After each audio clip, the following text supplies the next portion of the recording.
Vachon. Oui, alors, vous voulez manger des petits gâteaux, allez-y. Merci, ils sont trop généreux. Ils sont en plastique. Il est trop généreux, justement. Même les enfants, c'est généralement les plus âgés qui ne savent pas. Les enfants, ils savent. Alors, allons-y. Alors, la guerre de sécession,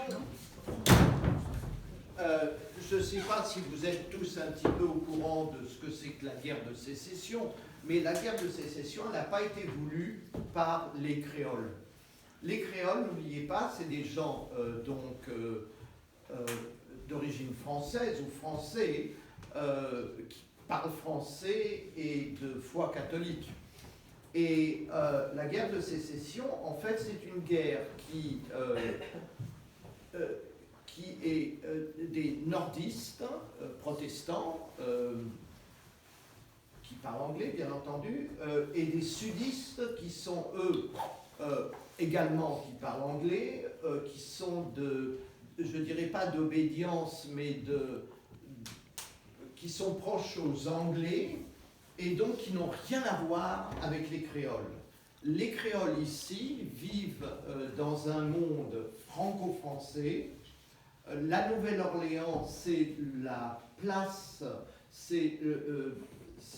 commerciale la plus importante de l'Amérique. Et toutes les affaires sont faites avec Boston et New York, et pas du tout avec Charleston et Atlanta. Il n'y a aucun rapport.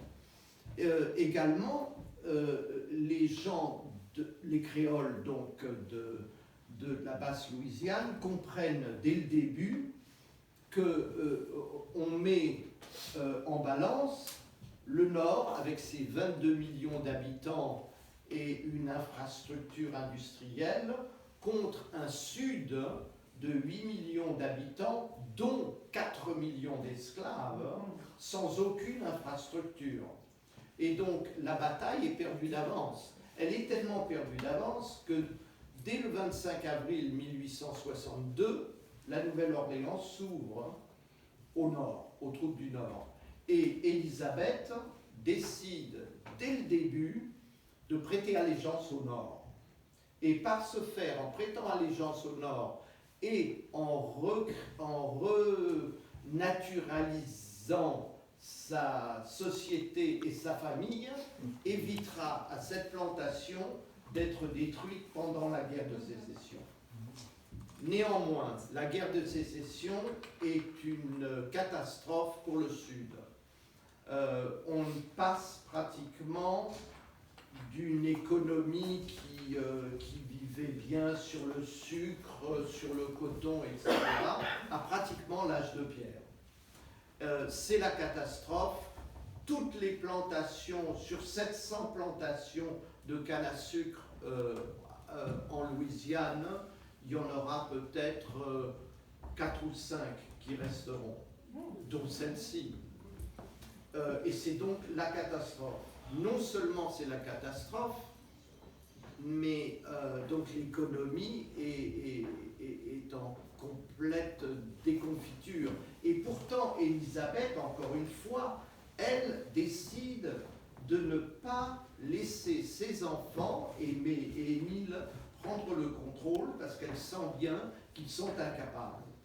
Et d'ailleurs, elle tiendra cette plantation pendant encore 15 ans, arrivant à vendre le sucre, etc.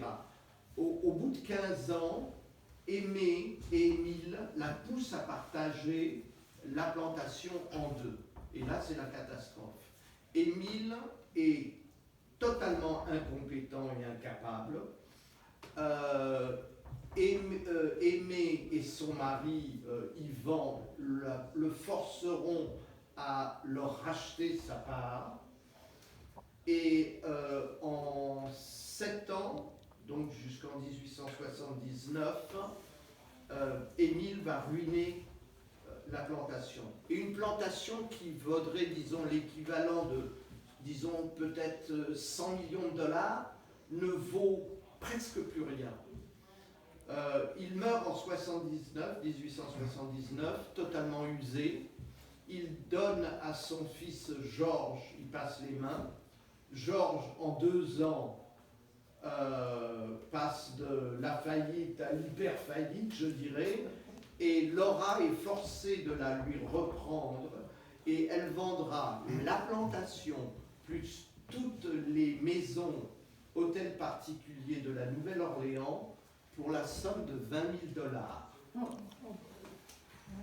Elle s'exile à Saint-Louis du Missouri.